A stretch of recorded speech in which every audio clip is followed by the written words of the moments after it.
The rain fell like bullets against the glass facade of Dawson Tower, each drop exploding into 1,000 fragments before sliding down the 45 stories of gleaming steel and ambition that pierced the Manhattan skyline. At 2 in the morning, the building stood like a sleeping giant, its windows dark except for the solitary glow emanating from the 42nd floor, where Edward Dawson sat behind his mahogany desk surrounded by architectural blueprints and financial projections that would reshape half of Brooklyn within the year. He didn't hear her at first. The storm was too loud, the rain too violent against the windows. It wasn't until his security chief's voice crackled through the intercom that Edward lifted his eyes from the contract he'd been reviewing for the third time that evening. "Mr. Dawson, we have a situation downstairs." Edward's fingers paused over the signature line. At 30, he'd learned that situations at 2 in the morning were never good news. "What kind of situation, Marcus?" "There's a woman outside. She's been screaming your name for the past 10 minutes. She has, sir, she has a sledgehammer." For the first time in months, Edward felt something other than the cold numbness that had become his constant companion since Victoria had walked out of his life with half his heart and all of his trust. Curiosity. It was almost refreshing. He stood his 6-foot frame unfolding from the leather chair that had cost more than most people's cars, and walked to the floor-to-ceiling windows that offered a panoramic view of the city he was slowly remaking in his image. Far below, barely visible through the storm, he could make out a small figure standing defiantly in the pool of light cast by the building's entrance. Even from this distance, he could see she was soaked through her dark hair, plastered against her skull, her slight frame trembling either from cold or rage, he couldn't tell which. "Sir," Marcus's voice came through the intercom again. Edward found himself smiling for the first time in weeks. It wasn't a pleasant smile. "Bring her up." 42 floors below, Sophia Newton stood in the storm like a monument to fury and desperation. The sledgehammer felt impossibly heavy in her hands, its weight nothing compared to the crushing burden of the hospital bills stuffed into her coat pocket, now soggy and running with ink, but still legible enough to spell out the financial ruin that had become her life. The security guards flanked her on either side, their black umbrellas offering protection she was too proud to step under. "Ma'am, Mr. Dawson will see you now." The older guard said, his voice surprisingly gentle for a man whose job was to keep people like her away from people like Edward Dawson. Sophia almost laughed. See her, as if she were here for a social call, as if she weren't standing in a downpour at 2 in the morning with a weapon in her hands and murder in her heart. But she followed them inside, leaving puddles of rainwater and righteous anger on the pristine marble floors that probably cost more than her uncle's entire medical treatment. The elevator ride seemed to last forever. Sophia caught her reflection in the polished steel doors and almost didn't recognize herself. 3 months ago, she'd been a struggling but hopeful architect working 3 jobs, but still believing that talent and hard work would eventually pay off. She'd had plans, dreams, a portfolio full of innovative designs that could revolutionize low-income housing.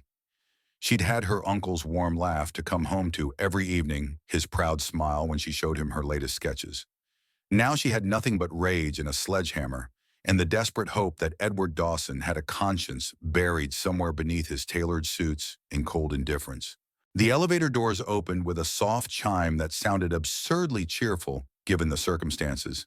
The 42nd floor was exactly what she'd imagined, all dark wood and expensive art, and the kind of understated luxury that screamed money so loudly it didn't need to whisper. Through the glass walls of his office, she could see him waiting for her. Edward Dawson was nothing like she'd expected. She'd seen him in the financial magazines, of course, but those photographs had captured only his public face, the cold, calculating CEO who'd built a real estate empire before his 30th birthday. In person, he was younger than she'd thought, with dark hair that looked like he'd been running his fingers through it and gray eyes that seemed to see everything and feel nothing. He was handsome in the way that rich men always were, but there was something else there, something that looked almost like loneliness. She hated him immediately. "Ms. Newton, I presume," Edwards said, not rising from his chair. His voice was exactly what she'd expected, cultured, confident, and completely unbothered by the fact that she'd just threatened his building with construction equipment. "I have to say your approach to scheduling appointments is rather unconventional." Sophia hefted the sledgehammer and let it drop onto his desk with a thunderous crash that sent papers flying and left a deep gouge in the wood. This is what your demolition crew used on my uncle's house 3 months ago. I thought you might like to see what it feels like. For a moment, something flickered across Edward's face, surprise perhaps, or even concern. But it was gone so quickly that Sophia might have imagined it. He leaned back in his chair and studied her with those gray eyes that seemed to catalog everything. Her soaked clothes, her trembling hands, the desperation that she wore like a second skin. I see. And your uncle's house was demolished? Oui. The word came out like a gunshot. Bulldozed. Destroyed. Pick your verb, Mr. Dawson. Your company gave us 48 hours notice. 48 hours to pack up 60 years of memories and find somewhere else to live. Do you know what that kind of shock does to an 80-year-old man with a weak heart? Edward's fingers drummed against his desk, the only sign that her words had affected him at all. I assume you're here for compensation. My assistant can arrange. He's dying. The words ripped from Sophia's throat with a violence that surprised them both. My uncle is dying because of you, because your company couldn't be bothered to follow proper notification procedures, because profit margins matter more than human lives. She reached into her coat pocket and pulled out the soggy stack of medical bills, throwing them onto his desk where they landed with a wet slap. $87,000. That's what it costs to keep someone alive after they have a massive stroke brought on by the shock of losing their home. That's what your 48 hours of convenience cost my family. Edward picked up one of the bills, his eyes scanning the medical terminology and astronomical figures with the same detached interest he might show a quarterly earnings report. And you think destroying my office will somehow fix this? I think, Sophia said, her voice dropping to a whisper that was somehow more menacing than her earlier shouts, that you should know what it feels like to watch something you love be destroyed without warning. The silence stretched between them like a wire pulled taut. Outside, the storm continued its assault on the windows, and Sophia could hear the distant hum of traffic from the streets below, the sound of a city that never slept, never stopped moving, never paused to consider the lives it crushed in its relentless march toward progress. Finally, Edward set down the medical bill and looked at her with those gray eyes that had been haunting her dreams for 3 months. What's his name? What? Your uncle. What's his name? The question caught her off guard. In all her imagined conversations with Edward Dawson, and there had been many during the long nights she'd spent by her uncle's hospital bed, she'd never expected him to ask for something as personal as a name. Henry Newton. And he raised you? Sophia's throat tightened. After my parents died, yes, he was all I had left. Edward nodded slowly as if filing this information away for future reference. Then he did something that shocked her more than if he'd called security to have her arrested. He stood up, walked around his desk, and extended his hand. I'm sorry for your loss, Ms. Newton, and I'm sorry for my company's role in your uncle's condition. Sophia stared at his outstretched hand as if it might be a trap. You're sorry? Profoundly. What happened to your uncle should never have occurred. Our standard protocol requires 60 days notice for residential demolitions, along with comprehensive relocation assistance. If you received only 48 hours, then someone made a grave error. The sincerity in his voice was almost more than she could bear. She'd come here expecting to face a monster, someone she could hate without reservation.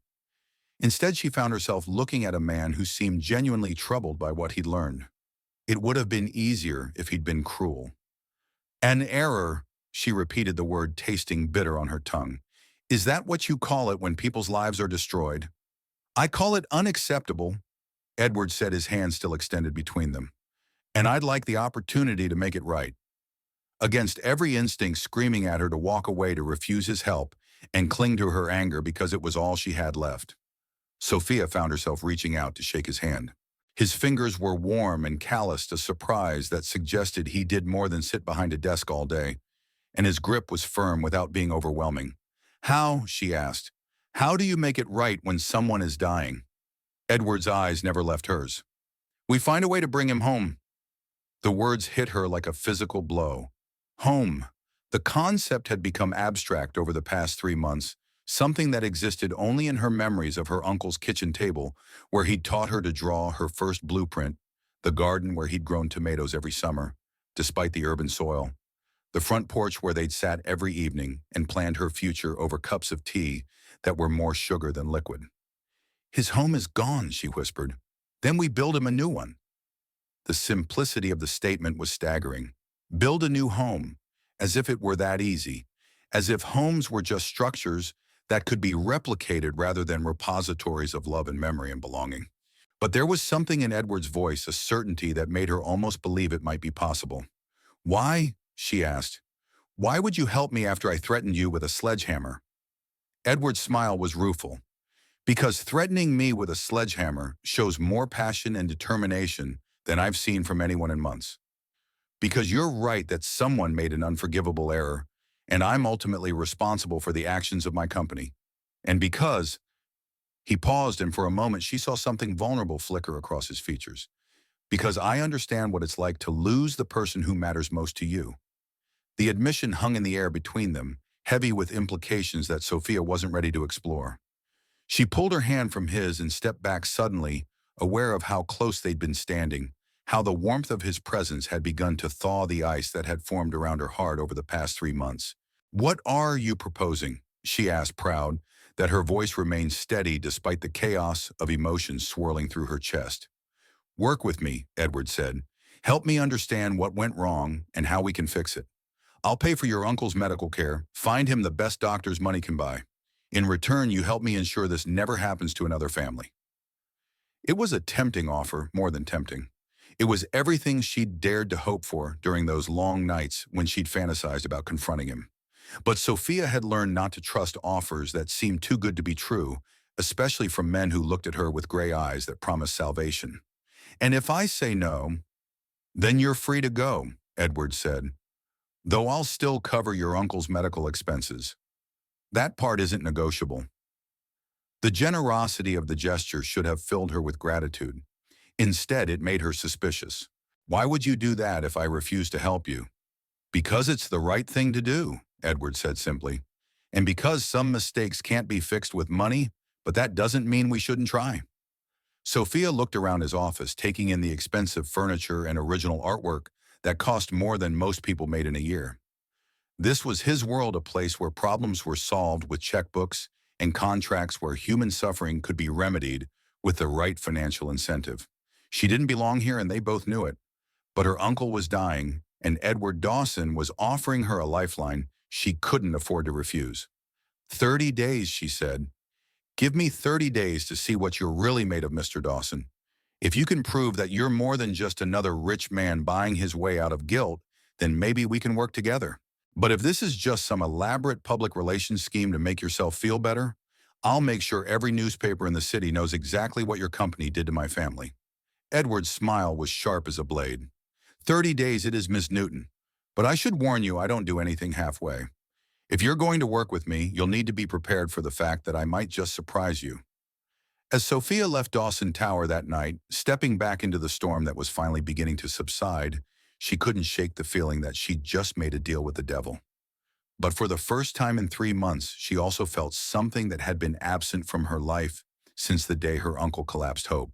She had no way of knowing that 42 floors above her, Edward Dawson stood at his window, watching her disappear into the night, wondering what it was about the small, fierce woman with the sledgehammer that had made him feel more alive in the past hour than he had in the entire year since Victoria had walked out of his life.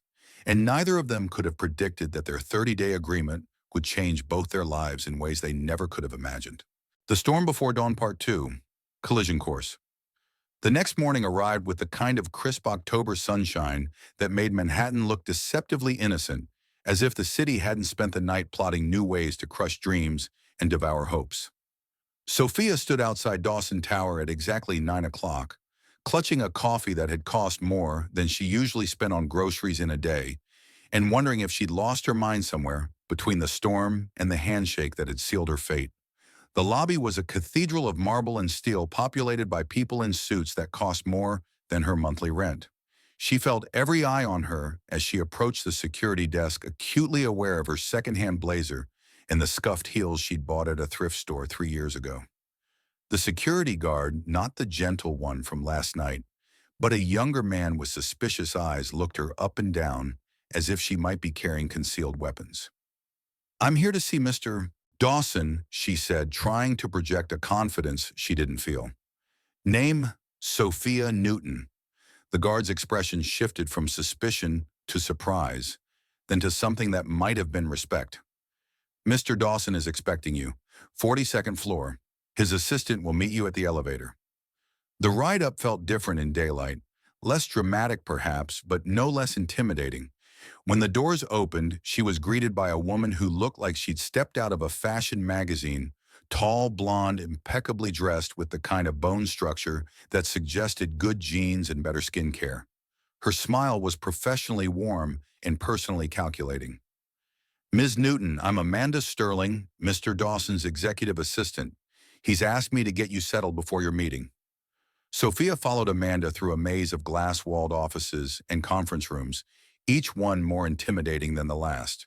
The people they passed looked up from their computers and phones with undisguised curiosity, and she could practically hear the whispers starting before they'd even left earshot.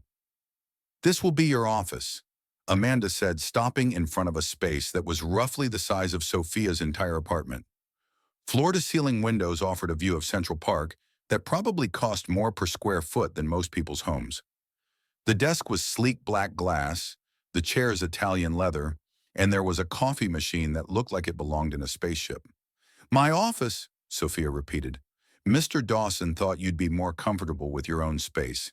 He's had our IT department set up a computer with access to all the files related to the Brooklyn Development Project. You'll also find architectural software and a drafting table in case you prefer to work by hand." Sophia walked to the window looking out at the city spread below her like a vast game board. Somewhere down there, her uncle lay in a hospital bed, machines keeping him alive while she played house with the man responsible for putting him there. The guilt was a physical weight in her chest. "There's also this," Amanda continued, placing a black credit card on the desk. "Mr. Dawson wanted to ensure you had everything you needed. Lunch, transportation, business attire, whatever you require." The credit card sat on the glass surface like a small black snake. Sophia stared at it, feeling the familiar burn of pride and desperation warring in her chest. She'd worn the same 3 blazers for every job interview over the past 6 months, rotating them so potential employers wouldn't notice. She'd eaten ramen noodles for dinner more nights than she cared to count.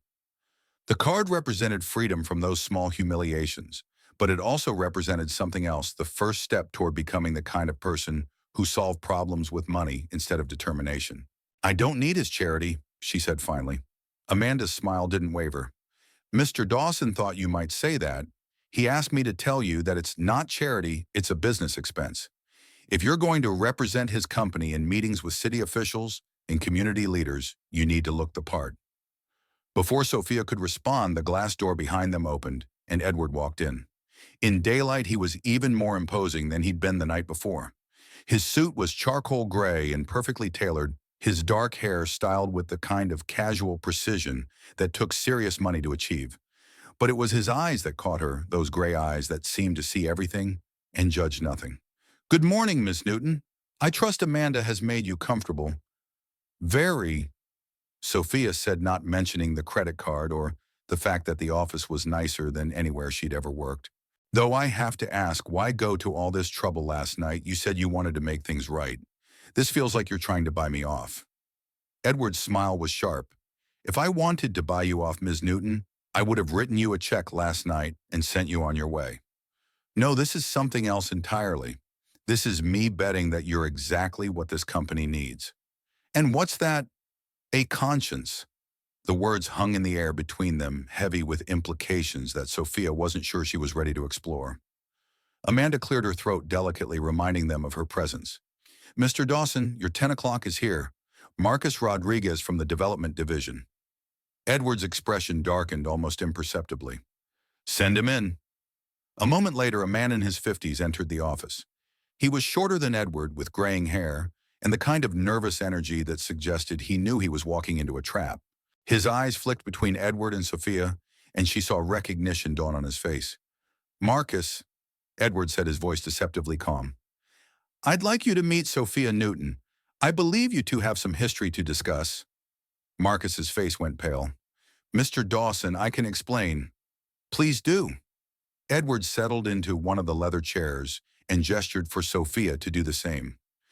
Ms. Newton has some questions about the demolition protocols for the Brooklyn project, specifically about one Henry Newton and the timeline for his relocation notice. The silence that followed was deafening. Marcus looked like a man who just realized he was standing on quicksand, while Sophia felt a cold fury building in her chest. This was the man who had destroyed her family with paperwork and bureaucracy, who had reduced her uncle's life to a line item on a development budget. The Newton property was It was a special case, Marcus said finally. The owner was elderly, unresponsive to our initial outreach. We made the decision to expedite the process to keep the project on schedule. Expedite? Sophia repeated, her voice deadly quiet. Is that what you call giving an 80-year-old man 48 hours to pack up his entire life? Standard protocol is 60 days. Edward said, his eyes never leaving Marcus's face, with comprehensive relocation assistance and counseling. What happened here? Marcus shifted uncomfortably. There were complications. The property was flagged as potentially problematic. There were concerns about delays if we followed standard protocol. Flagged by whom? Edward's voice could have cut glass. That is... Marcus looked desperately around the room as if searching for an escape route. It was a judgment call. We had investors breathing down our necks city permits with expiration dates. Sometimes you have to make difficult decisions for the greater good of the project. Sophia stood up so abruptly that her chair rolled backward and hit the window with a soft thud. The greater good. My uncle had a stroke because of your judgment call. He's dying because you couldn't be bothered to follow your own protocols. I'm sorry for your family's situation, Marcus said, but his tone suggested he was anything but. But you have to understand the bigger picture. This project will create hundreds of jobs, provide affordable housing for thousands of families. Sometimes individual sacrifices are necessary for progress. The words hit Sophia like a physical blow. Individual sacrifices. As if her uncle's life was acceptable collateral damage in the war for urban development. As if 60 years of memories and love and belonging were worth less than a construction timeline. Get out, Edward said quietly. Marcus blinked. Sir, get out of this office before I do something we'll both regret. Edward's voice was still calm, but there was something underneath it that made the temperature in the room drop 10 degrees. And Marcus, clear out your desk. You're fired. You can't fire me over this, Marcus protested. I was following orders. The directive to expedite came from whom? Edward was on his feet now, and Sophia could see the carefully controlled fury radiating from every line of his body. Because I certainly never authorized anything that would put an elderly man in the hospital. Marcus's mouth opened and closed like a fish gasping for air. There was pressure from the board. Victoria Sterling specifically mentioned that any delays in the Brooklyn project would be unacceptable. The name hit the room like a bomb.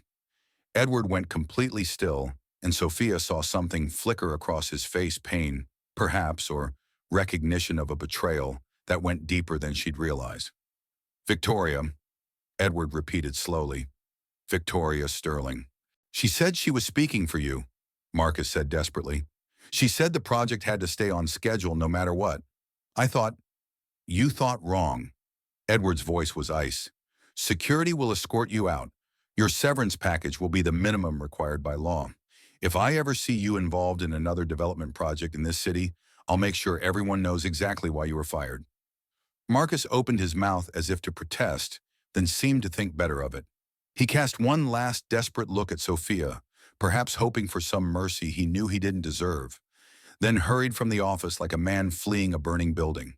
The silence that followed his departure was thick with tension and unanswered questions. Sophia sank back into her chair, her mind reeling with the implications of what she'd just heard. Victoria Sterling. The name meant nothing to her, but it clearly meant everything to Edward. Who is Victoria Sterling? She asked finally. Edward walked to the window, his hands clasped behind his back as he stared out at the city below. For a long moment, Sophia thought he wasn't going to answer. When he finally spoke, his voice was carefully controlled. Someone I used to trust. And now, Now she's someone who apparently thinks she can use my company to play games with people's lives. He turned back to face her, and Sophia was surprised by the raw emotion she saw in his eyes. I'm sorry, Miss Newton. I had no idea that external pressure was behind what happened to your uncle. External pressure, Sophia repeated. From your ex-girlfriend. Edward's smile was bitter. Among other things, Victoria comes from a family with significant investments in real estate development. Our engagement was as much a business merger as it was a personal relationship. Engagement. The word slipped out before Sophia could stop it, and she immediately felt foolish for the stab of something that felt suspiciously like jealousy. Past tense, Edward said, watching her carefully. She ended things 6 months ago when she realized I wasn't quite as malleable as she'd hoped. Apparently, she's still trying to influence my business decisions through other channels. Sophia absorbed this information, trying to piece together the puzzle of Edward Dawson and the forces that shaped his world. So my uncle was caught in the middle of some kind of corporate power play? It would seem so. Edward's jaw tightened. Which makes this my responsibility regardless of who gave the actual orders. I should have been paying closer attention to what was happening in my own company. Why weren't you? The question seemed to catch him off guard. He was quiet for a long moment, and when he spoke, there was a vulnerability in his voice that she hadn't heard before. Because I was too busy feeling sorry for myself, too busy nursing wounded pride and pretending I didn't care that the woman I thought I loved had walked away without a backward glance. Your uncle paid the price for my self-pity, and I'll have to live with that for the rest of my life. The admission hung in the air between them, raw and honest, in a way that made Sophia's chest tighten. She'd come here expecting to find a monster, someone she could hate without reservation. Instead, she was discovering a man who was more complicated than she'd imagined, more human than she'd wanted him to be. What happens now? She asked. Edward straightened, and she could see him putting his professional mask back in place. Now we fix this. I want you to review every file related to the Brooklyn project. Look for other families who might have been affected by expedited timelines or irregular procedures. We're going to make sure everyone who was hurt by this gets the help they need. And after that, we make sure it never happens again. Edward moved to his desk and pulled out a thick folder, which he handed to her. These are the files for 3 other development projects currently in the planning stages. I want your input on the community outreach protocols. I want to know how we can do better. Sophia opened the folder and scanned the first few pages. They were filled with the kind of bureaucratic language that reduced human lives to statistics and profit margins. You want me to redesign your entire approach to community relations? I want you to help me build something better, Edward said. A development company that actually serves the communities it builds and not just the investors who fund it. It was an ambitious goal, perhaps an impossible one. The cynical part of Sophia's mind whispered that this was all just an elaborate public relations campaign, a way for Edward to ease his guilt while maintaining the status quo. But there was something in his eyes, a determination that seemed genuine, that made her want to believe him. 30 days, she said, echoing their agreement from the night before. 30 days, Edward confirmed. But I should warn you, Ms. Newton, if you decide to stay after that. If you decide to help me build something worth building, it won't be easy. There are a lot of people in this industry who profit from the way things are now. They won't appreciate what we're trying to do. Are you trying to scare me off, Mr. Dawson? Edward's smile was genuine for the first time since she'd met him. On the contrary, I'm hoping you're exactly as stubborn and idealistic as you appear to be. Because if we're going to change anything in this business, it's going to take someone who's willing to fight for what's right, even when it's not profitable. As Sophia left his office that morning, her mind was spinning with possibilities and questions in equal measure. She had work to do, files to review, protocols to examine. But more than that, she had a mystery to solve. Who was Victoria Sterling, and what was her endgame? What kind of woman walked away from a man like Edward Dawson, and what did it mean that she was still trying to control his business decisions from the shadows? One thing was certain: the next 30 days were going to be more complicated than either of them had anticipated. And somewhere in the back of her mind, a voice whispered that maybe that wasn't entirely a bad thing. 2 weeks into their 30-day agreement, Sophia had developed a routine that felt both foreign and strangely comfortable. She arrived at Dawson Tower each morning at 8:30, armed with coffee from the bodega around the corner, Instead of the expensive cafe in the lobby, a small rebellion that helped her maintain some sense of her real identity. She spent her days buried in development files and community impact reports, slowly unraveling the web of bureaucratic shortcuts and profit-driven decisions that had led to tragedies like her uncle's. What surprised her most wasn't the scope of the problems she uncovered, but Edward's reaction to each new revelation. Where she'd expected defensiveness or attempts to minimize the damage, she found genuine horror and an immediate commitment to fix what was broken. He'd authorized compensation for 6 other families affected by rushed demolition timelines, personally visited the sites of 3 proposed developments to meet with community leaders, and completely overhauled the company's notification procedures. She was beginning to suspect that Edward Dawson might actually have a soul hidden beneath his expensive suits. The realization was deeply inconvenient. It was easier to hate someone when they remained safely villainous. Harder when they brought you soup when you worked through lunch, when they remembered that you preferred your coffee black, when they listened to your ideas about sustainable development with the kind of attention usually reserved for million-dollar deals. Harder still when you caught them staring out their office window with an expression of such profound loneliness that it made your chest ache. Sophia was reviewing architectural plans for the Riverside Heights project when Amanda appeared in her doorway looking uncharacteristically flustered. "Ms. Newton, Mr. Dawson needs to see you immediately. Conference room B." Something in Amanda's tone made Sophia's stomach tighten. She'd learned to read the subtle signs of crisis in the 2 weeks since she'd started working here. The hushed conversations, the way people moved a little faster through the halls, the tension that seemed to crackle through the air like electricity before a storm. Conference room B was on the executive floor, all glass walls and intimidating leather chairs, around a table that could seat 20.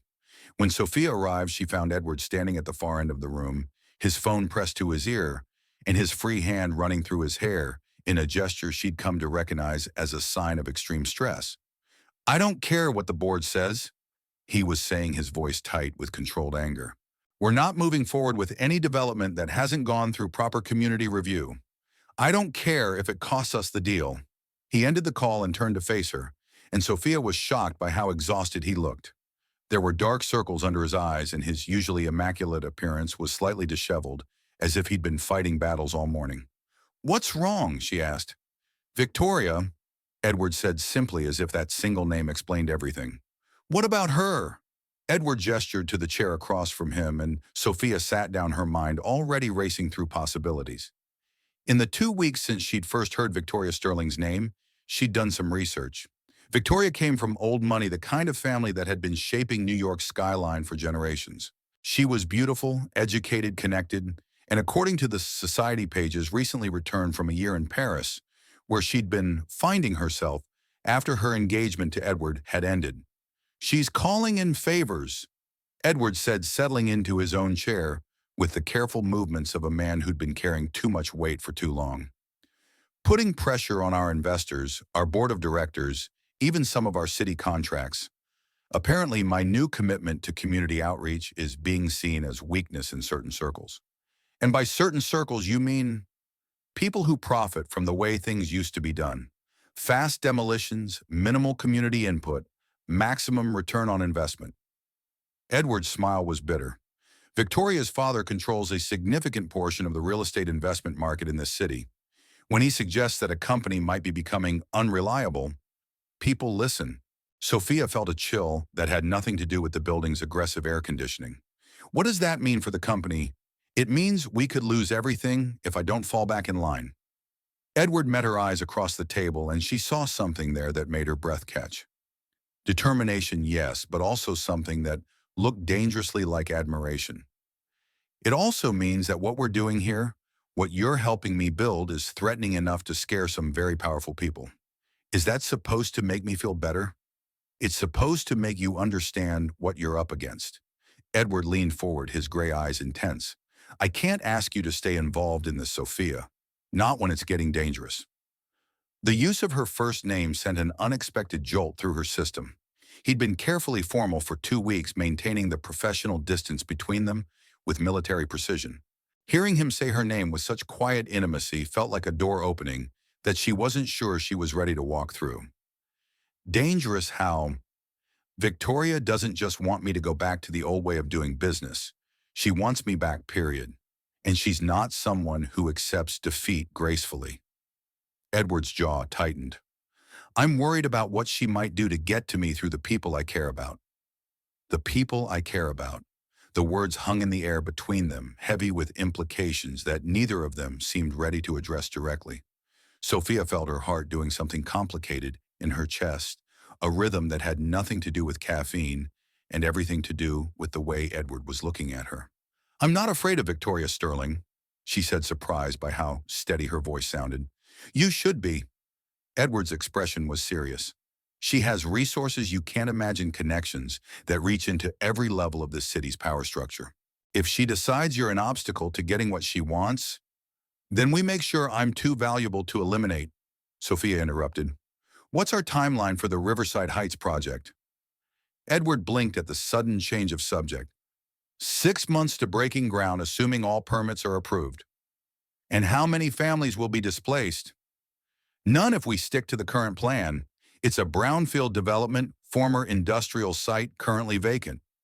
Sophia felt a spark of excitement that had nothing to do with the way Edward's eyes lit up when he talked about construction timelines. What if we made it better than that? What if we made it a model for sustainable community development? Solar power, green building materials, affordable housing, mixed with market rate units, community gardens, on-site childcare facilities. That would cost... Edward paused, his expression shifting from skepticism to calculation. Actually, with the right incentives and partnerships, it might be financially viable. More than viable, it could be profitable while still serving the community. Exactly. Sophia pulled out her phone and opened the Notes app where she'd been sketching ideas for weeks. I've been thinking about this since I started reviewing the files. What if Dawson Corp became the company that proved you could do well by doing good? What if we made sustainability and community engagement selling points instead of obstacles? Edward was quiet for a long moment, studying her sketches with the same intensity he'd once reserved for profit margins. When he looked up, there was something in his expression that made Sophia's pulse quicken. You realize this would put us directly at odds with everything Victoria and her allies stand for. Good, Sophia said, surprised by her own vehemence. Maybe it's time someone stood up to them. How and you're willing to be that someone? The question was loaded with more than professional implications. Sophia could feel the weight of the choice she was making, the way this moment would define not just her career, but the trajectory of her entire life. She thought about her uncle still fighting for his life in a hospital bed. She thought about the families who'd lost their homes to expedited demolition schedules. She thought about the man sitting across from her who'd somehow become more important to her than she'd ever intended. Yes, she said, I'm willing. Edward's smile was radiant, transforming his entire face and making Sophia's heart skip several beats in succession. Then we better get to work. The next few hours passed in a blur of phone calls, spreadsheets, and architectural sketches spread across the conference table like battle plans. Somewhere along the way, Amanda brought them sandwiches that they ate without tasting, and the sun moved across the sky, outside the floor-to-ceiling windows, casting long shadows across their work. Sophia lost track of time, completely caught up in the intoxicating rush of building something from nothing, of turning ideas into reality with nothing but determination and Edward's growing enthusiasm. She'd forgotten how much she loved this, the creative process, the problem-solving, the moment when all the pieces suddenly clicked into place and became something greater than the sum of their parts. This could work, Edward said, looking up from the financial projections they'd been refining. It's ambitious, maybe crazy, but it could actually work. Of course it could work, Sophia said, not bothering to hide her excitement. The question is whether you're brave enough to try it. Brave enough? Edward's eyebrows rose. Ms. Newton, you're talking to a man who just committed to going to war with some of the most powerful people in New York real estate. I think my bravery is well established. Is it? Sophia challenged. Because this isn't just about business anymore, is it? This is about proving that you're not the man Victoria thought you were. This is about proving that you're not the man you thought you were. The words hung in the air between them, and Sophia immediately wished she could take them back. She'd crossed a line from professional to personal, and the sudden intensity in Edward's gaze made her realize that there were consequences to seeing too clearly into someone's soul. "And what kind of man do you think I am?" Edward asked quietly. The question was dangerous territory loaded with implications that could change everything between them. Sophia knew she should deflect, make a joke, steer the conversation back to safer ground. Instead, she found herself leaning forward, drawn by something in his expression that made her forget about caution and consequences. "I think you're a man who's been pretending to be someone you're not for so long that you've forgotten who you really are," she said.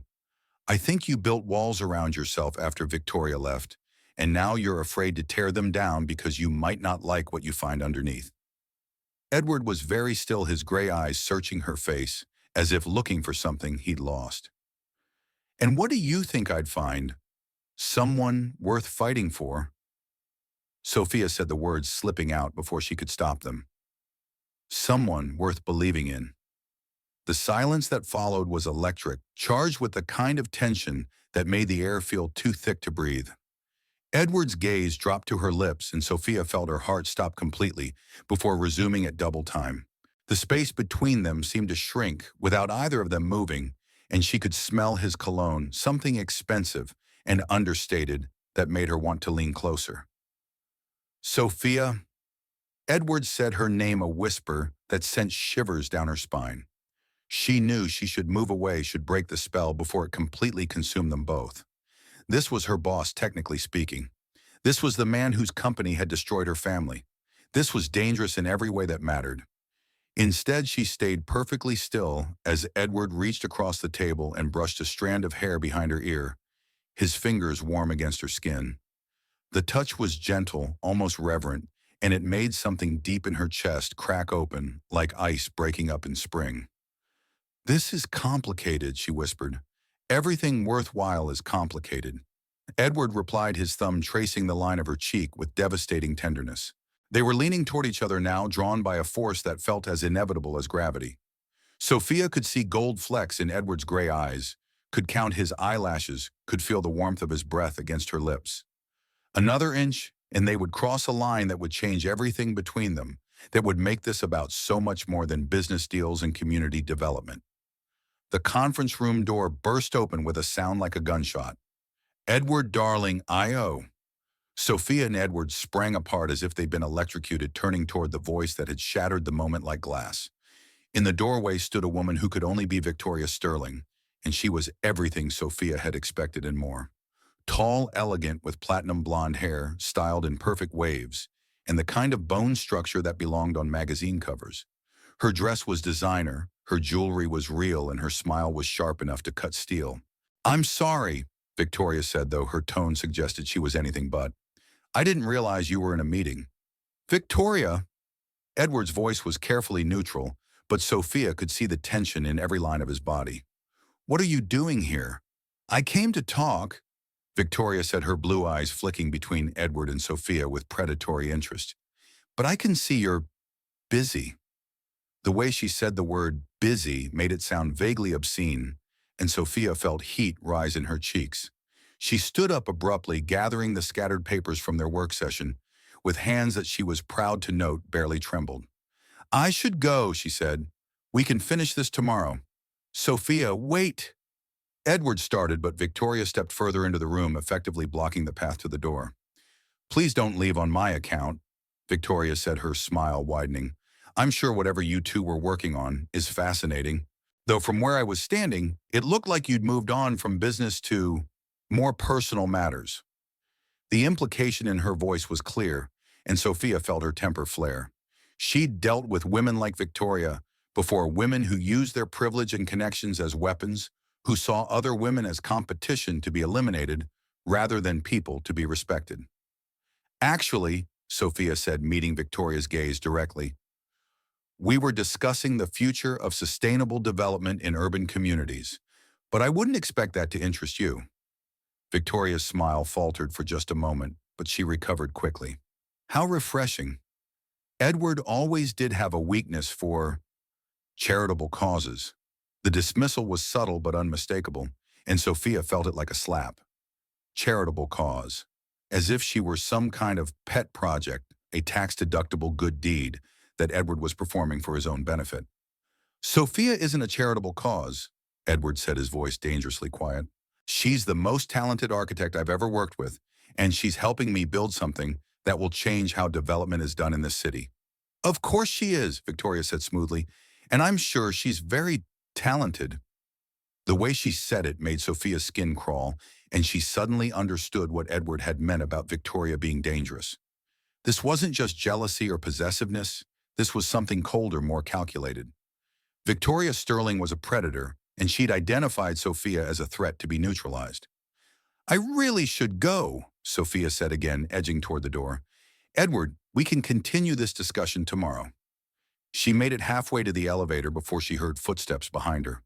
Edward caught up with her just as the elevator doors opened, stepping inside with her before she could protest. I'm sorry about that, he said as soon as the doors closed. Victoria has a talent for showing up at the worst possible moments. Hun, it's fine, Sophia said, though they both knew it wasn't. The moment between them in the conference room felt like something fragile that had been dropped and shattered, impossible to repair. It's not fine, Edward said, and what she implied was exactly what anyone would think looking at that situation. Sophia interrupted. She wasn't wrong. Edward was quiet for a moment, and when he spoke, his voice was careful. Would that be such a terrible thing? The question hung in the air between them as the elevator descended toward the lobby. Sophia stared at the numbers changing on the display, trying to organize her thoughts into something coherent. Would it be terrible? The attraction between them was undeniable, had been building for weeks beneath the surface of their professional relationship. But attraction was one thing acting on, it was something else entirely. Yes, she said finally. It would be terrible for both of us. So why? Because I'm not Victoria Sterling, Sophia said, turning to face him. I don't come from money, I don't move in your social circles, I don't fit into your world. And when this project is over, when the novelty wears off, you'll realize that and move on to someone more appropriate. Edward's expression was pained. You think that's what this is, novelty? I think this is complicated enough without adding romance to the mix, Sophia said. I think we both have too much to lose to risk it on something that probably won't work anyway. The elevator reached the lobby with a soft chime, and the doors opened to reveal the marble and steel cathedral where this had all started 2 weeks ago. Sophia stepped out, but Edward caught her arm gently. Sophia, what Victoria said, doesn't matter, Sophia said firmly. What matters is the work, the project, making sure what happened to my uncle never happens to anyone else. Edward released her arm, but his eyes never left her face. And after the 30 days are up, it was a question she'd been avoiding even in her own thoughts. In less than 2 weeks, their agreement would be fulfilled. She'd have proven her point, he'd have proven his commitment to change, and they'd both be free to go their separate ways. The logical thing would be to take the experience and the connections she'd made and find a position with another company, maybe one of the sustainable development firms that had been courting her since word of her work with Dawson Corp had started to spread. The logical thing, the safe thing, the thing that wouldn't end with her heart broken in 1,000 pieces. We'll figure that out when we get there, she said. But as Sophia walked out of Dawson Tower and into the crisp October evening, she couldn't shake the feeling that they were running out of time faster than either of them had anticipated. Victoria Sterling's unexpected appearance had changed something fundamental between them, had forced them to confront the attraction they'd been carefully ignoring for weeks. And despite everything she'd said about keeping things professional, despite all her rational arguments about why getting involved with Edward Dawson would be a disaster, Sophia couldn't stop thinking about the moment in the conference room when he touched her face with such gentle reverence, couldn't stop wondering what would have happened if Victoria hadn't interrupted them, couldn't stop wishing, despite all her better judgment, that she would have the chance to find out. The call came at 3 in the morning on a Thursday, jerking Sophia from the first peaceful sleep she'd had in weeks. She fumbled for her phone in the darkness of her small Brooklyn apartment, her heart already racing, with the kind of dread that only came with late-night calls. Ms. Newton. The voice was unfamiliar, professional, and carefully controlled. This is Dr. Martinez from Mount Sinai. I'm calling about your uncle. The world tilted sideways. Sophia sat up in bed, her free hand gripping the sheet so tightly her knuckles went white. "What's wrong? Is he—" "He's stable for now," Dr. Martinez said quickly, "but we've had some complications. His condition has deteriorated significantly over the past few hours. I think you should come in." Sophia was already reaching for her clothes before the doctor finished speaking. "I'll be there in 20 minutes. Ms. Newton," Dr. Martinez's voice was gentle but firm, "you should prepare yourself. And if there's anyone else who should be here, family friends, now would be the time to call them." The line went dead, leaving Sophia staring at her phone in the dim light filtering through her curtains. Anyone else who should be here? The devastating reality was that there wasn't anyone else. Uncle Henry was all she had left in the world, and she was all he had. When he was gone, and Dr. Martinez's tone suggested it was, when not, if she would be truly alone. The hospital corridors were eerily quiet at this hour, populated only by night shift nurses and the occasional security guard. Sophia's footsteps echoed off the linoleum floors as she hurried toward the ICU, still wearing the yoga pants and oversized sweater she'd thrown on in her haste to get here. She probably looked like exactly what she was, a woman who'd been awakened by the worst kind of phone call and was now racing against time to say goodbye. Uncle Henry looked smaller than she remembered, dwarfed by the machines that were keeping him alive. His face was pale and drawn, his breathing shallow and labored, despite the ventilator. Sophia sank into the chair beside his bed and took his hand, shocked by how fragile it felt in hers. "I'm here," she whispered, not caring if he couldn't hear her. "I'm right here, Uncle Henry." She'd been sitting there for maybe 10 minutes when she heard footsteps in the hallway outside.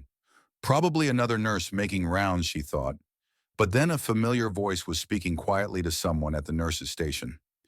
Edward appeared in the doorway, still wearing a suit despite the early hour, his hair slightly mussed and his expression carefully controlled. In his hands he carried 2 cups of coffee and a small bouquet of yellow roses, Uncle Henry's favorite flowers, though Sophia had no idea how Edward could have known that.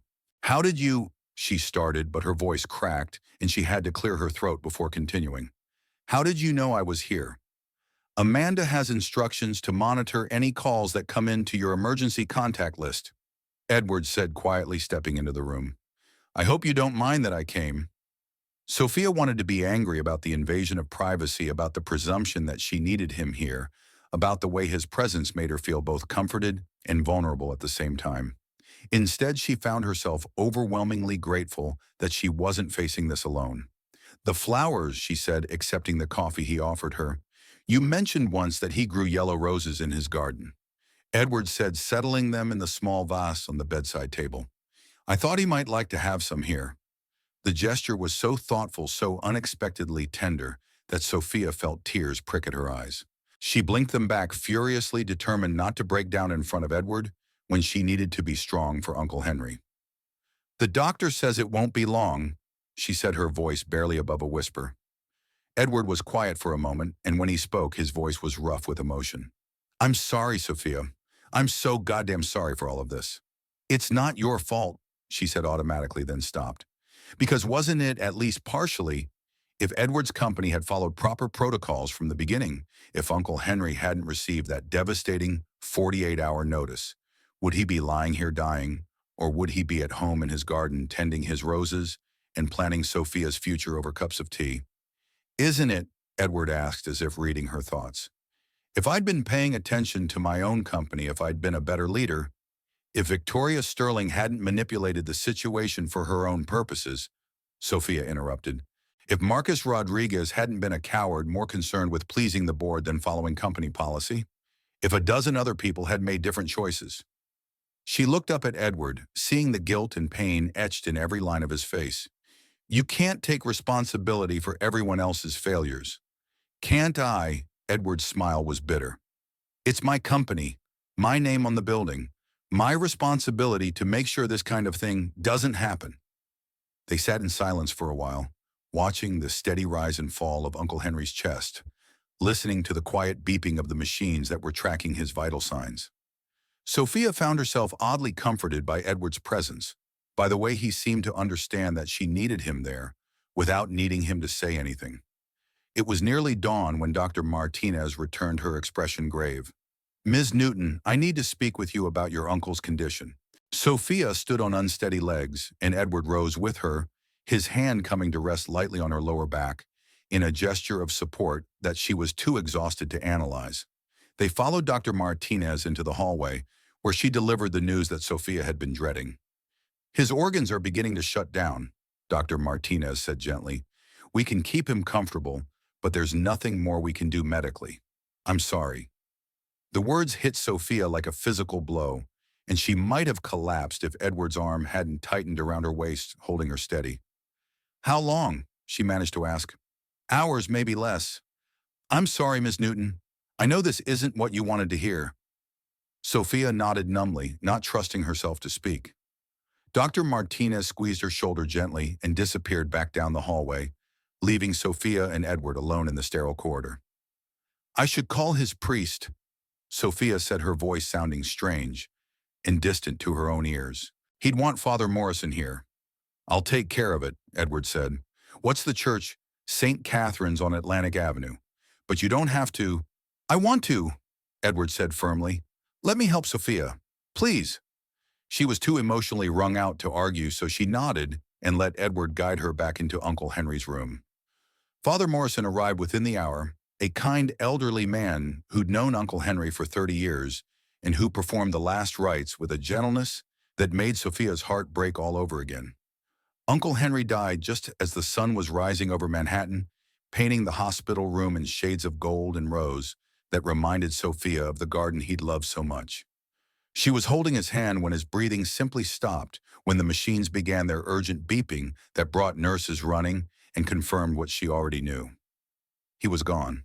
The next few hours passed in a blur of paperwork and phone calls and arrangements that needed to be made.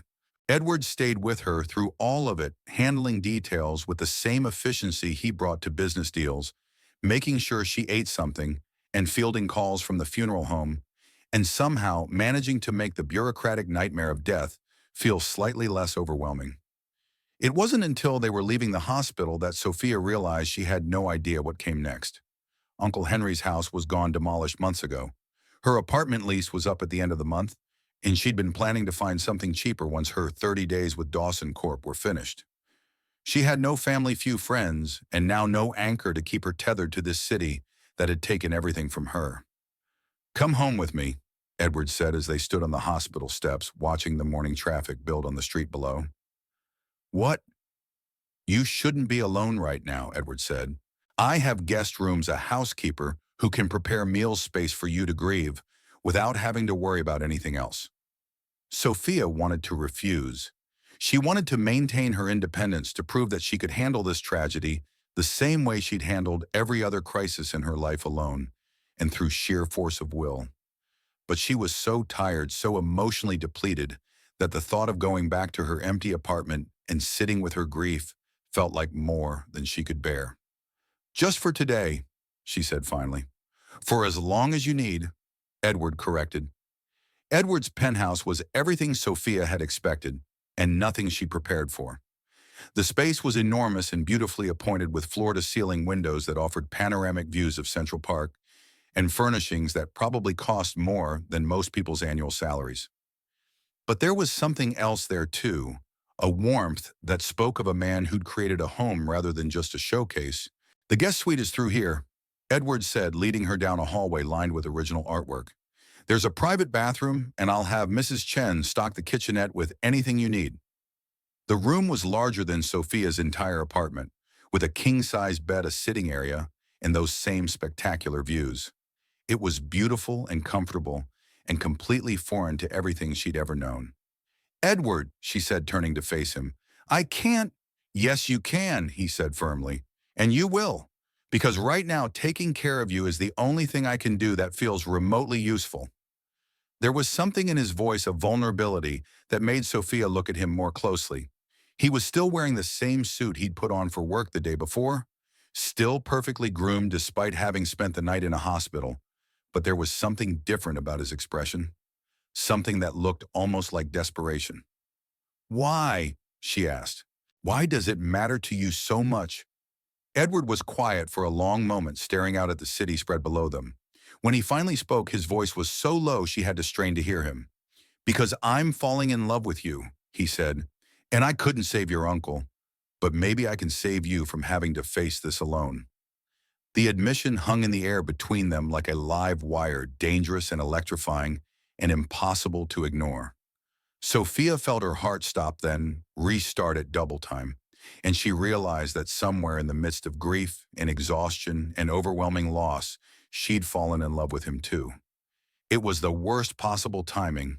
She was vulnerable and raw, and in no condition to make rational decisions about her future.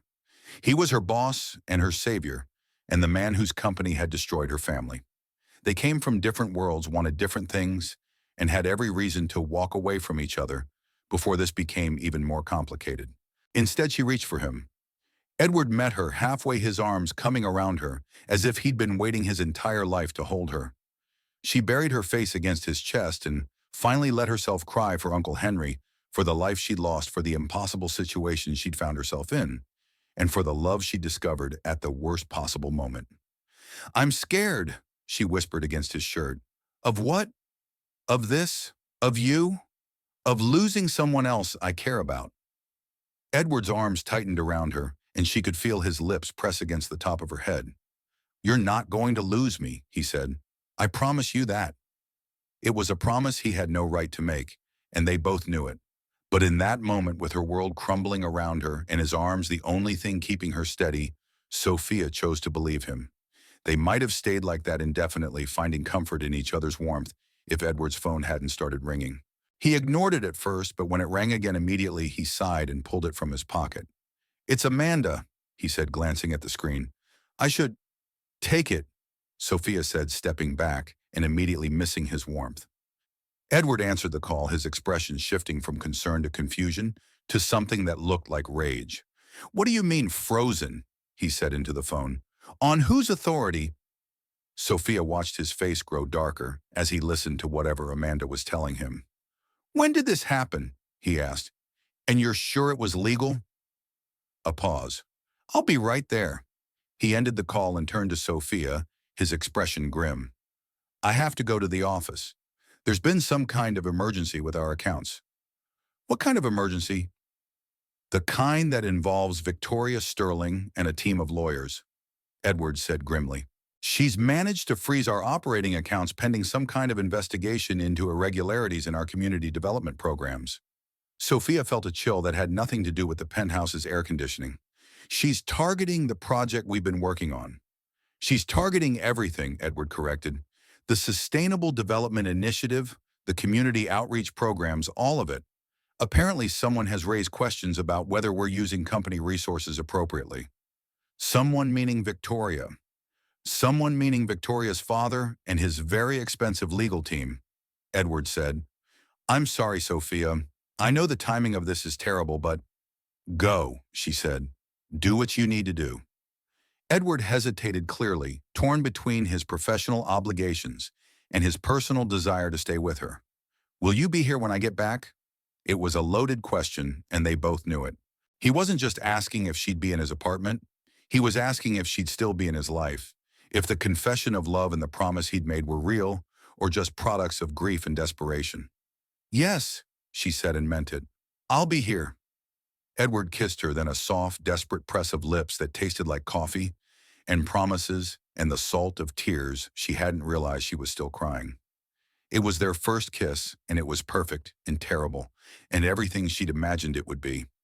When he pulled away, his gray eyes were dark with emotion. "This isn't over," he said. "Whatever Victoria's planning, whatever she thinks she's going to accomplish, she's not going to win." But as Sophia watched him leave, she couldn't shake the feeling that Victoria Sterling had already won something crucial. She'd managed to separate them at the exact moment when they needed each other. Most had forced Edward to choose between his business and his personal life at the worst possible time, and she'd done it all while Uncle Henry was dying, ensuring that Sophia would always associate this moment, their first kiss, their first admission of love, with loss and grief, and the feeling that happiness was something that could be snatched away without warning. Standing alone in Edward's penthouse, surrounded by luxury she'd never dreamed of, and facing a future she couldn't begin to imagine, Sophia realized that the real battle was just beginning. Victoria Sterling had shown her hand, and it was clear that she wouldn't stop until she destroyed everything Edward had tried to build, including his relationship with the woman who dared to believe she could change his world. The question was whether their love was strong enough to survive what was coming, and whether Sophia was brave enough to fight for it, even if it meant risking everything she had left. Sophia woke to the sound of Edward's voice carrying down the hallway, sharp and furious in a way she'd never heard before. She'd fallen asleep in the guest room's enormous bed, sometime in the late afternoon, exhausted by grief and the emotional whiplash of the past 24 hours. Now, according to the clock on the nightstand, it was nearly midnight, and Edward was clearly in the middle of a heated phone conversation. "I don't care what the injunction says," he was saying, as she padded barefoot down the hallway toward his study. "Those are legitimate community development expenses, and every penny is documented. If Victoria thinks she can destroy this company because she's angry about our personal relationship..." Sophia stopped outside the partially open door, her heart sinking as she caught the full scope of what was happening. Through the gap, she could see Edward pacing behind his desk, his tie loosened and his shirt sleeves rolled up, looking like a man who'd been fighting a war for hours. 24 hours? Edward's voice rose an octave. "That's impossible. You can't expect us to produce 3 years of financial records in 24 hours? A pause. "I don't care how many lawyers Victoria's father has hired. This is a fishing expedition, and we both know it." Sophia pushed the door open, and Edward looked up, his expression softening momentarily when he saw her. He held up a finger, indicating he needed another minute, then returned to his conversation. "Find me options, David. I don't care how expensive they are or how many favors you have to call in. We're not going to let them destroy everything we've built because of some vindictive..." He caught himself glancing at Sophia. "Just find me options." He ended the call and tossed his phone onto the desk with more force than necessary. "I'm sorry. Did I wake you?" "How bad is it?" Sophia asked, settling into one of the leather chairs across from his desk. Edward's laugh was bitter. "Victoria's father has convinced a judge that our community development programs represent a misuse of company resources. They've frozen our accounts pending a full audit of every penny we spent on what they're calling non-profitable community initiatives. Which means we can't pay our employees, can't fund ongoing projects, can't even cover basic operating expenses until we prove that every dollar spent on community outreach was legitimate." Edward slumped into his chair, looking older than his 30 years. "It could take months, assuming we can even get a fair hearing." Sophia felt sick. "This is about me, isn't it about us? This is about Victoria wanting to control something she can't have," Edward said firmly. "This is about her father's business interests and their desire to maintain the status quo in real estate development. You're just convenient leverage. Convenient leverage that's going to cost you your company."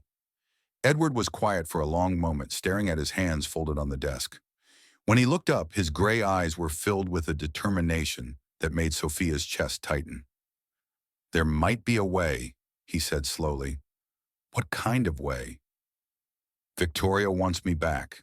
She's made that clear in every conversation we've had since she returned from Paris.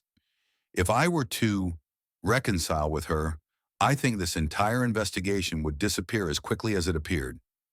The words hit Sophia like a physical blow. She understood immediately what he was suggesting, that he sacrifice their relationship to save his company, that he go back to the woman who'd orchestrated this entire nightmare to protect the employees and projects that depended on him. "You're considering it," she said, her voice barely above a whisper. "I'm considering my options," Edward said carefully. "I have 300 employees whose livelihoods depend on this company. I have community projects that will die without funding. I have responsibilities that go beyond my personal feelings." Sophia stood up abruptly, her hands shaking with a combination of grief and fury that threatened to overwhelm her. "Your personal feelings? Is that what this is? What I am? That's not what I meant, isn't it?" Sophia's voice rose, months of suppressed emotion finally breaking free. "Personal feelings that you can set aside when they become inconvenient. Collateral damage in your war with Victoria Sterling." Edward stood as well, moving around the desk toward her. "Sophia, you know that's not true. What I feel for you..." "What you feel for me isn't enough," she interrupted, backing away from him. "It's not enough to fight for, not enough to risk your precious company for." "I get it, Edward. I do. But don't insult my intelligence by pretending this is anything other than you choosing your business over me. It's not that simple. It's exactly that simple. The words exploded out of her, carrying all the pain and disappointment and bone-deep exhaustion of the past 24 hours. It's the same choice every powerful man makes when things get complicated. The business, the money, the status quo. They all matter more than the woman who was foolish enough to believe she could change your world. Edward's face went pale. That's not fair. Fair? Sophia laughed, a sound devoid of humor. You want to talk about fair? It wasn't fair that my uncle died because your company cut corners. It wasn't fair that I had to threaten you with a sledgehammer to get your attention.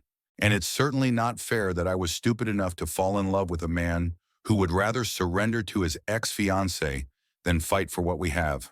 I'm trying to protect you, Edward said desperately. If I don't do this, Victoria will come after you next. She'll destroy your career, your reputation, everything you've worked for. At least this way. At least this way, you get to play the noble martyr while I disappear quietly into the background, Sophia finished. How convenient for everyone. She turned and walked toward the door, but Edward's voice stopped her. Don't, he said, and there was something broken in his tone that made her pause. Don't walk away. Not like this. Sophia turned back to face him and was shocked by what she saw. Edward Dawson, the man who commanded boardrooms and reshaped city skylines, looked completely lost. His carefully controlled facade had cracked, revealing the vulnerable man underneath, the one who'd been abandoned by everyone he'd ever trusted, who'd learned to protect himself by keeping the world at arm's length. Give me another option, he said quietly. Tell me how to save the company without losing you, and I'll do it. Fight, Sophia said simply. Stop trying to manage this like a business deal and fight for what you believe in. Fight for the community programs. Fight for the Sustainable Development Initiative. Fight for the idea that business can be about more than profit margins. And if we lose, if Victoria destroys everything, then we rebuild, Sophia said. We start over and we do it right this time. But we do it together or we don't do it at all. Edward stared at her for a long moment, and she could see the internal war playing out across his features. The practical businessman who learned to minimize risk and maximize return, warring with the man who discovered that some things were worth gambling everything for. The board will never support me in a protracted legal battle with the Sterling family, he said finally. They'll vote me out as CEO before they risk their investments. Then we go round them, Sophia said. We take the story public. We show people what Victoria and her father are really trying to protect, a system that puts profit over people, that treats communities like obstacles to be removed rather than partners to be respected. That could backfire spectacularly, or it could change everything. Sophia moved closer to him, close enough to see the gold flecks in his gray eyes. You said you were falling in love with me. Did you mean it? Yes, Edward said without hesitation. Then trust me, she said. Trust us. Stop trying to save me from Victoria Sterling, and let me help you save the company from her instead. Edward was quiet for a long moment, and when he spoke, his voice was rough with emotion. I can't ask you to risk everything for this. You've lost enough because of my company's mistakes. You're not asking, Sophia said firmly. I'm choosing. I'm choosing to fight for what we've built together, for the future we could have, for the change we can make if we're brave enough to try. She reached up and cupped his face in her hands, feeling the slight roughness of stubble against her palms. I love you, she said, the words coming easier than she'd expected. Not because you saved me, not because you're rich or powerful or any of those things. I love you because you're brave enough to admit when you're wrong, because you care more about doing the right thing than protecting your image, because you see possibilities where other people see problems. Edward's arms came around her, pulling her against him with a desperation that spoke of a man who'd found something he'd never expected to lose. I love you too, he whispered against her hair. More than I thought I could love anyone. More than I thought I deserved to. They held each other in the quiet of his study, surrounded by the artifacts of his success and the evidence of the battle they were about to fight. Outside the floor-to-ceiling windows, the city sparkled with the lights of 8 million people going about their lives, unaware that two people in a penthouse on the Upper East Side were making decisions that would reshape their world. So what do we do? Edward asked finally. Sophia pulled back just enough to meet his eyes. We call a press conference. We tell the whole story, what happened to my uncle, what we've discovered about the company's practices, what we're trying to build instead. We make this about more than just our relationship or Victoria's vendetta. We make it about the future of development in this city. That's a hell of a risk. Everything worthwhile is a risk, Sophia said, echoing his words from weeks earlier. The question is whether you think what we have is worth fighting for. Edward's smile was the first genuine one she'd seen from him in days. I think what we have is worth everything. The next morning dawned gray and overcast, as if the weather itself was reflecting the gravity of what they were about to attempt. Sophia stood in Edward's bathroom, borrowing his toothbrush and staring at her reflection in the mirror. She looked pale and tired, her eyes red-rimmed from grief and sleepless nights, her hair a disaster from sleeping in an unfamiliar bed. Not exactly the image of a woman about to take on one of New York's most powerful families.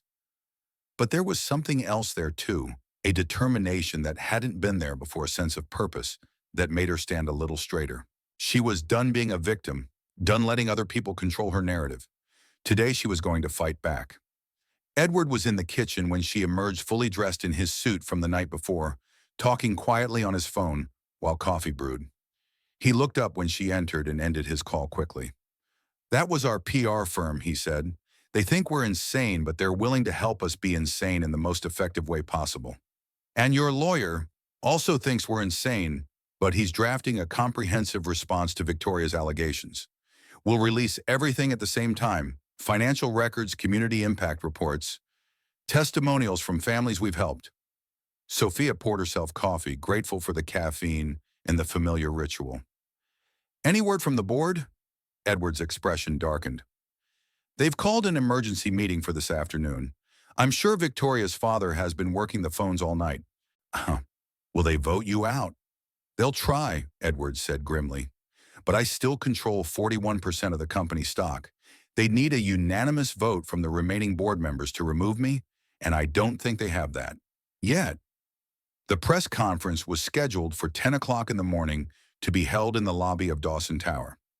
It was a calculated choice. They would tell their story surrounded by the symbols of everything Edward had built, with the city skyline visible through the glass walls as a reminder of what was at stake.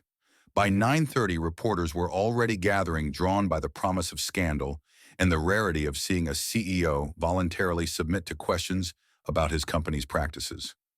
Sophia watched them from the executive floor, her stomach churning with nerves and anticipation. Second thoughts? Edward asked, joining her at the window. Third and fourth thoughts, Sophia admitted, but no regrets. Not whatever happens down there, whatever they ask us, we tell the truth, Edward said. All of it, even the parts that make us look bad. Especially the parts that make us look bad, Sophia agreed. They rode the elevator down to the lobby in silence, each lost in their own thoughts about what the next hour might bring. When the doors opened, they were greeted by a sea of cameras and microphones, reporters shouting questions before they'd even reached the makeshift podium. Edward stepped up to the microphone first, his expression calm and controlled despite the chaos surrounding them. Thank you all for coming, he said, his voice carrying clearly through the lobby. I've asked you here today because it's time to tell the truth about Dawson Corporation, about the mistakes we've made, and about the future we're trying to build. He spoke for 10 minutes, outlining the company's history of prioritizing profits over people accepting full responsibility for the practices that had led to tragedies like Uncle Henry's death, and describing their vision for a different kind of development company. When he finished, he stepped aside and gestured for Sophia to join him. This is Sophia Newton, he said. Her Uncle Henry was one of the victims of our company's failures. She's also the woman who challenged us to do better, who showed us what we could become if we had the courage to change. Sophia stepped up to the microphone, her heart pounding so hard she was sure the reporters could hear it. She looked out at the sea of faces at the cameras that would carry her words across the city, and thought about Uncle Henry and the garden he'd loved and the future he'd wanted for her. My uncle died because a company cared more about construction timelines than human lives, she said, her voice steady despite her nerves. But his death doesn't have to be meaningless if it leads to change, if it helps other families avoid the same tragedy. She spoke about the work she and Edward had done together, about the sustainable development programs they were trying to implement, about the vision of a real estate industry that served communities rather than exploiting them.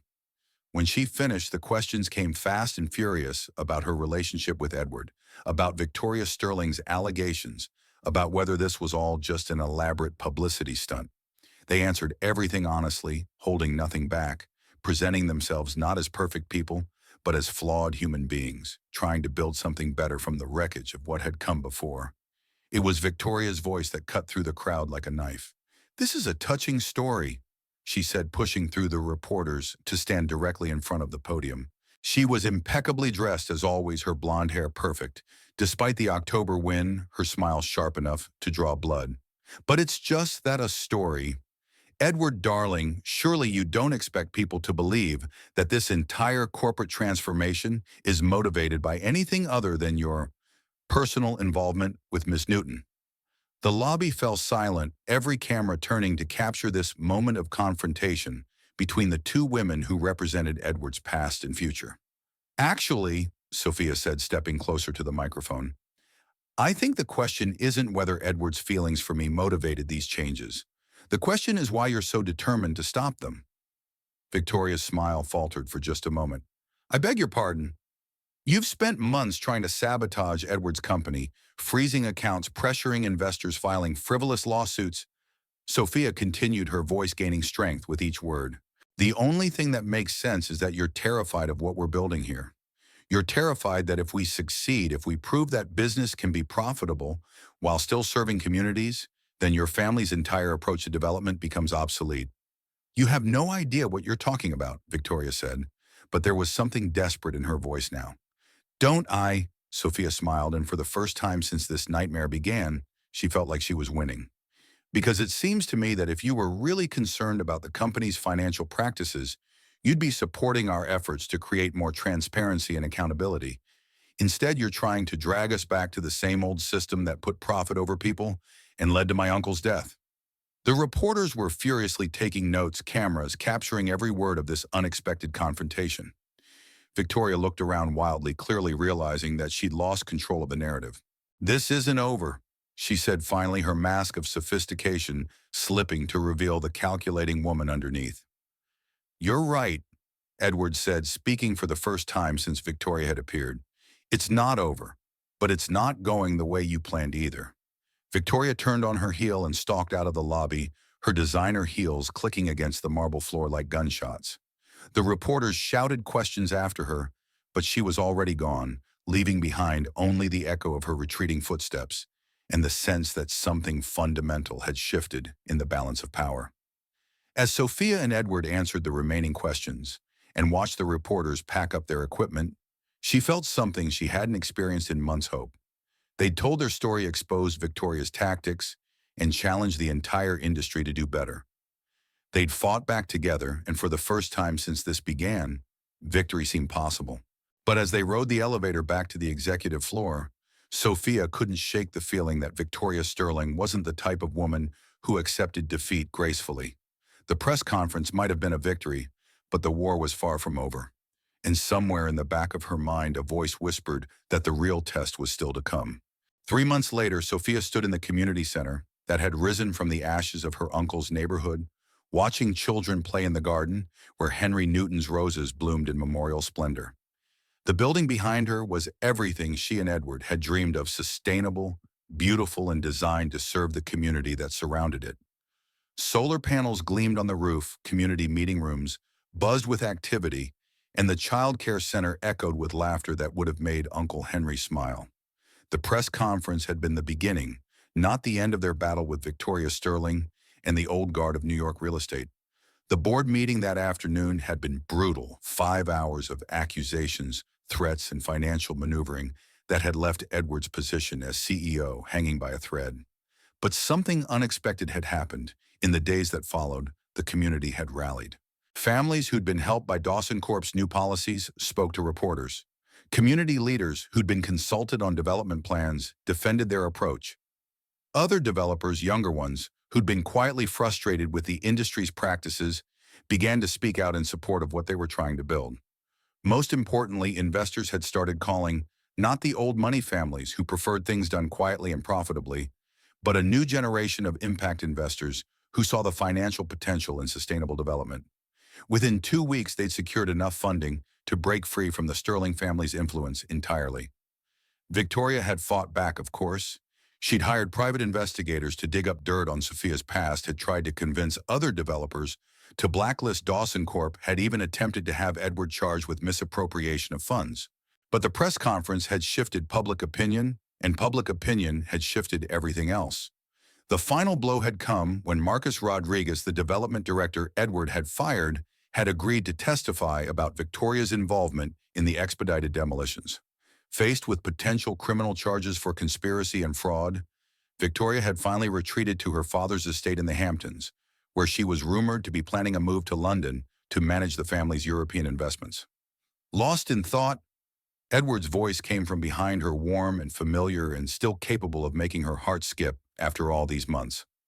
Sophia turned to face the man who'd become her partner in every sense of the word. He looked different now, more relaxed, less guarded, with smile lines around his eyes that spoke of genuine happiness rather than corporate victories. He was still handsome, still commanded attention when he walked into a room, but there was something softer about him now, something that suggested he'd finally learned to trust in good things.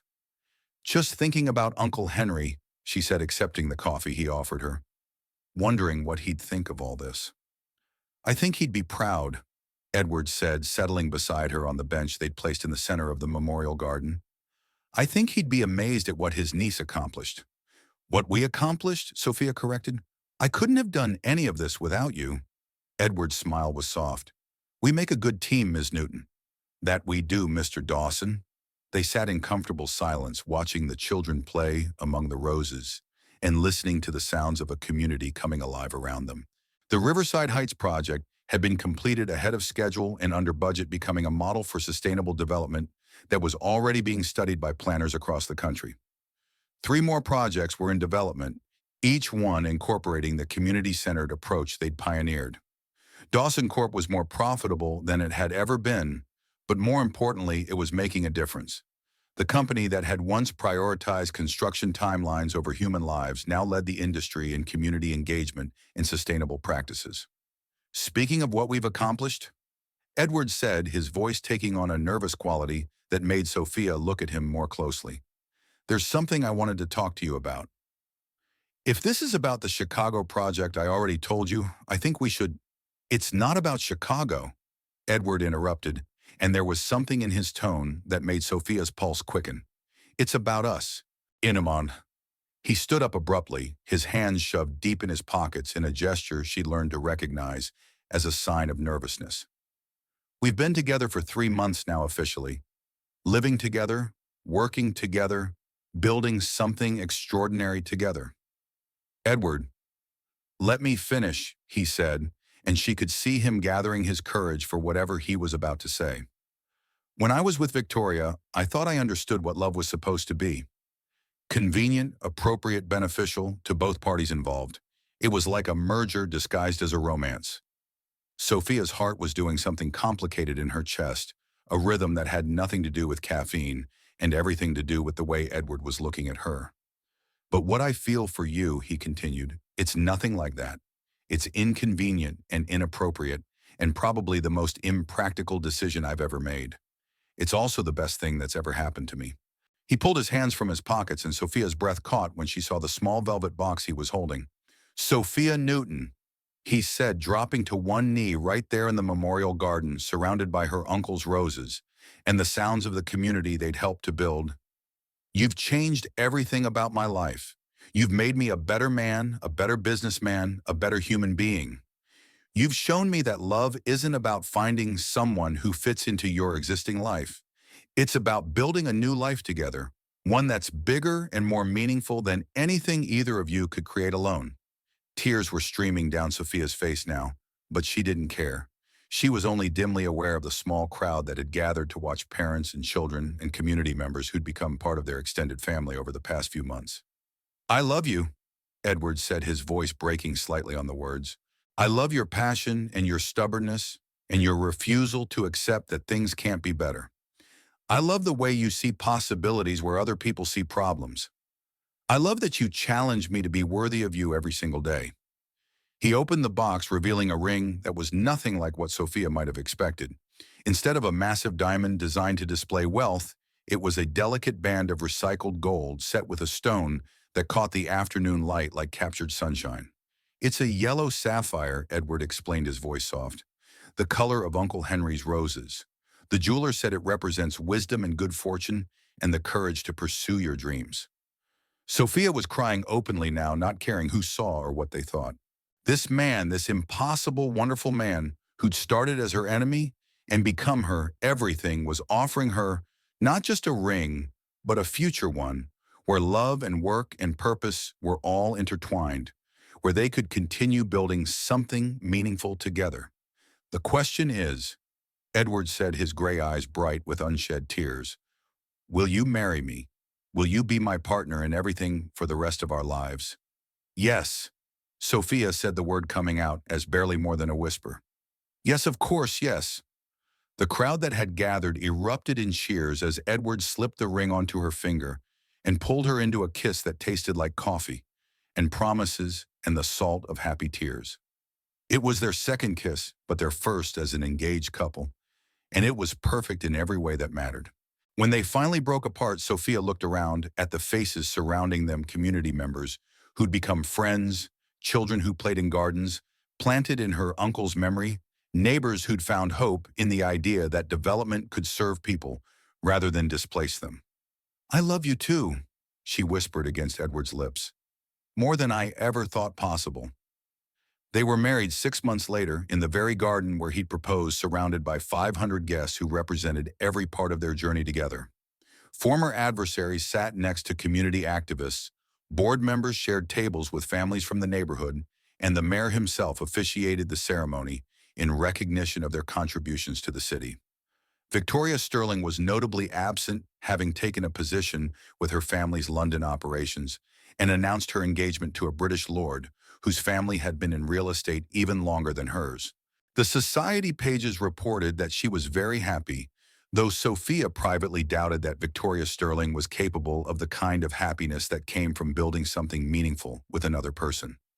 Father Morrison performed the blessing, speaking about love as a force for change and growth, about two people becoming stronger together than they ever could have been apart. Uncle Henry was remembered too in a moment of silence for the man whose death had brought them together and whose memory continued to inspire their work. As they exchanged vows in the garden, where yellow roses bloomed in eternal tribute, Sophia thought about the night she'd stood outside Dawson Tower with a sledgehammer and a heart full of rage.